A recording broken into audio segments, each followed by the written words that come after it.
પાલિતાણામાં petrol ડીઝલની અછતની અફવાએ મચાવી ભારે દોડધામ, પેટ્રોલ પંપો પર વાહનોની લાંબી કતારો જોવા મળી.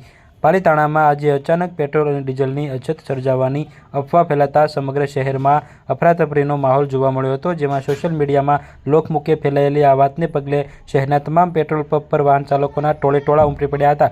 જેમાં શહેરના મુખ્ય પેટ્રોલ પંપ પર 2 વ્હીલર અને 4 વ્હીલર વાહનોની કતારો જોવા મળી હતી. અફવા એટલી ઝડપથી ફેલાઈ હતી કે આજુબાજુના ગ્રામ્ય વિસ્તારમાંથી લોકો પોતાના વાહનો લઈને પેટ્રોલ પંપ પર પહોંચી ગયા હતા. ત્યારે પેટ્રોલ પંપના સંચાલકો દ્વારા સમજાવવામાં આવ્યા હતા અને અફવામાં ન દોરાવવા જાણ કરવામાં આવી હતી. ત્યારે સંચાલક ઓમદેવસિંહ સરવૈયા દ્વારા પણ ખુલાસો કરાયો હતો. તેમજ વહીવટીતંત્ર દ્વારા પણ ખુલાસો કરવામાં આવ્યો છે અને જિલ્લા કલેક્ટર દ્વારા પણ જણાવવામાં આવ્યું છે કે જિલ્લામાં તમામ પેટ્રોલ ડીઝલનો પુરવઠો પૂરતા પ્રમાણમાં છે. ખોટી અફવામાં લોકોને ન ફેલાવવા તાકીદ કરવામાં આવ્યા છે અને સ્પષ્ટપણે લોકોને જાણ કરવામાં આવી છે. ત્યારે પેટ્રોલ પંપ પર ખોટી લાઈનો લોકો ન લગાવે તેવું પણ જણાવવામાં આવ્યું હતું. Omdevsinh Sarvaiya, dealer HP pump, Palitana. ખાસ કરી અને જે પાલિતાણાની જનતાને મારે એક આહવાન કરવાનું છે કે વર્તમાન યુદ્ધની પરિસ્થિતિને લઈ અને ખોટા મેસેજો જે હાલમાં ગેરમાર્ગે દોરવાના મેસેજો હાલમાં પાલિતાણામાં ફરી રહ્યા છે કે પાલિતાણામાં ડીઝલ પેટ્રોલની અછત થશે. હકીકત એવી કોઈ પરિસ્થિતિ છે નહીં. ડીઝલ પેટ્રોલ અમારા તમામ પંપો ઉપર પૂરું છે, પૂરતા પ્રમાણમાં છે અને બીજું ડીઝલ પેટ્રોલ આવકમાં પણ છે. એટલે ખોટી અફવાઓથી ભરમાય અને ખોટી લાઈનો કરવી નહીં, ખોટી ભરમાય અને ખોટો તમારો સમયનો બગાડ કરવો નહીં.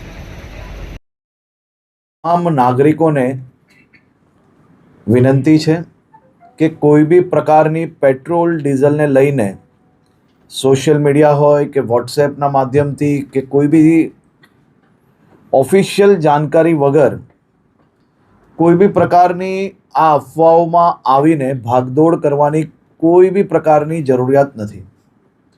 રાજ્ય સરકાર અને ખાસ કરીને કેન્દ્ર સરકાર દ્વારા આ જથ્થાઓ અને સપ્લાય માટેનું ડેલી નિરીક્ષણ થાય છે અને રાજ્યને તમામ પેટ્રોલ પંપો પર પેટ્રોલ ડીઝલ માટે પૂરતી વ્યવસ્થાઓ પહોંચી વળે તે માટેની સંપૂર્ણ તૈયારીઓ બી છે. મારી રાજ્યના સૌ નાગરિકોને બે હાથ જોડીને વિનંતી છે કે આ પ્રકારની વાતો કોઈનો બી વોટ્સએપ મેસેજ આવ્યો હોય ને સીધું જ આપણે બીજા લોકોને ફોરવર્ડ કરીએ. કોઈ બી પ્રકારની જાણકારી વગર, સંપૂર્ણ માહિતી વગર પોસ્ટ મૂકીને આપણે આપણી જોડે જોડે હજારો લોકોને કારણ વગરના એમનો સમય વેડફીએ અને સાથે સાથે કોઈ બી પ્રકારે શહેરમાં કે રાજ્યમાં આ પ્રકારની ખોટી માહિતીઓ ફેલાવનાર લોકો પર બી આવનારા દિવસોમાં કડક પગલાં ભરવામાં આવશે. ખાસ કરીને વિનંતી છે કે કોઈ ચિંતા કરવાની આવશ્યકતા નથી. પેટ્રોલ ડીઝલ સંપૂર્ણપણે બધા જ પેટ્રોલ પંપ પર મળી રહે તે માટેની વ્યવસ્થાઓને ખાસ કરીને મુખ્યમંત્રીશ્રી બી દર 2 દિવસે એનો રિવ્યૂ લઈ રહ્યા છે અને ભારત સરકારમાંથી બી તમામ મંત્રાલયો આ બધા જ વિષયોમાં રેગ્યુલર રિવ્યૂ એમનું લઈ રહ્યા છે. આભાર. ગુજરાતના દરેક નાગરિકોને અમે રાજ્ય સરકાર વતી ખાતરી આપવા માંગીએ છીએ કે ગુજરાત રાજ્યમાં પેટ્રોલ અને ડીઝલનો કોઈ પણ પ્રશ્ન નથી. બધા જ પેટ્રોલ પંપ ઉપર પૂરતો જથ્થો ઉપલબ્ધ છે તેમજ આપણી પાસે પૂરતો બફર સ્ટોક પણ ઉપલબ્ધ છે.